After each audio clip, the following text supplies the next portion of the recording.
Histori erotike plus 16 vjeç. Shefi më çmendi duke Përshëndetje. Dua të tregoj edhe unë historinë time, jo për t'u hapur apo për të pastruar ndërgjegjen, por për të ditur më shumë reagimet tuaja. Kisha goxha kohë që njihesha me Erin, pronarin 30 vjeçar të burrit tim. Disa herë që kisha rastisur të takoj atë në prani të burrit, shikimet e tij ishin shumë provokuese, por unë nuk i jepja rëndësi. Një ditë në një drekë të organizuar nga kompania për të gjithë punonjësit, unë isha e ftuar së bashku me bashkëshortin. Unë dhe burri im ishin në të njëjtën tavolinë me pronarin e kompanisë atë ditë. Në fakt, isha bërë kaq e mirë sa edhe burri atë ishte duke më thënë tërkohës. Unë qëllimisht kisha veshur një fustan të ngushtë që tregonte format dhe kishte dekolten e hapur, sepse edhe pse jam 38 vjeçe, për fatin tim të mirë, genetikisht kam trashëguar një trup perfekt nga mamaja dhe tezja ime. Shumë të pasme, as pak celulit, gjoks të madh dhe nuk ishte hera e parë që bija shumë në sy për trupin tim. Disa herë më ka rastisur në rrugë të më shikojnë, por kur nuk ju kam kushtuar rëndësi. Eri ishte çun shumë i mbajtur dhe kishte një shikim mjaft provokues. Gjithë darkën nuk mi ka ndarë syt. Mua filloi të më pëlqente. O zot, thash me vete, çfarë po ndodh kështu? Disa herë me këmbë ai më prekte edhe nga shalët e unë nuk dija si të reagoja. Të gjithë në tavolinë po më komplimentonin për pamjen time dhe gratë që ishin aty po më kërkonin llogari se ku isha rregulluar, pasi sipas tyre kisha dalë një kukull e vërtet. Ai her pas here vinte buzën në gaz e në një moment më shkeli syrin. Një moment unë them aty në tavolinë që dua të shkoj në tualet dhe burri im mblodhi supet duke thënë se nuk e di ku ndodhet. Eri përfitoi nga ky rast dhe tha ta tregoj unë ku ndodhet, më ndiq, pasi festa organizohej në oborrin e vilës së tij. Unë po e ndiqa, ati po i shndrinin syt.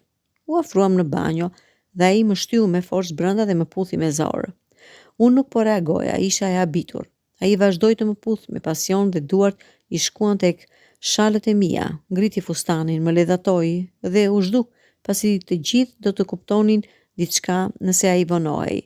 Unë isha e habitur, kur nuk më kishte ndodhur kjo. S'dija çfarë të mendoja.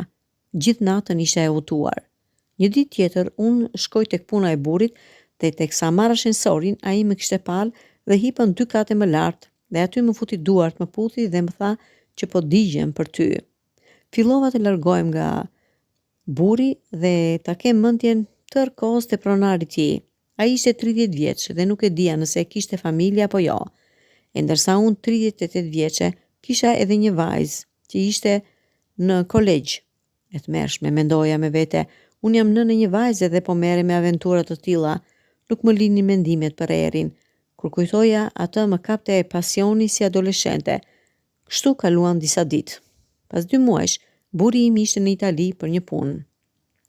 Kur vjen darka, troket dera dhe shoh nga syri magjik, ishte Eri, u shtanga. Isha e vetme në shtëpi. E hapa dhe i buzëqesha.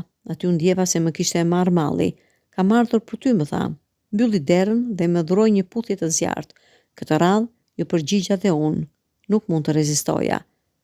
Sapo unë u largova, pak ai më kapi për flokësh dhe më tha mbylle, qetësou tani, je e imja. Jemi vetëm bashk. Këtë kemi dëshiruar prej kohësh.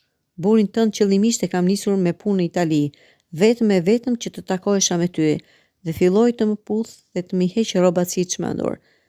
Shumë kohë kisha pa provuar atë emocion. Ju dhash dhe të dy kaluam një natë të paharrueshme. Ai ka shijuar gjithë trupin tim dhe duke i kënaqur e shumë i lumtur. Ne vazhdojmë të takohemi gjithmonë. Kemi edhe ndjenjë për njëri tjetrin, por unë për hatër të vajzës nuk mund të ndahem nga burri im. Eri ngarkon burrit tim tani detyra që janë sa më larg qytetit ton dhe vjen e bashkojmë e kalojmë netët së bashku. Bëjmë seks dhe flasim pafund. Ai më thot se tani jam e tia dhe se duhet që gjithmonë të bëj atë që ai dëshiron. Ja pra, ditën i jep urdhra burrit dhe natën mua.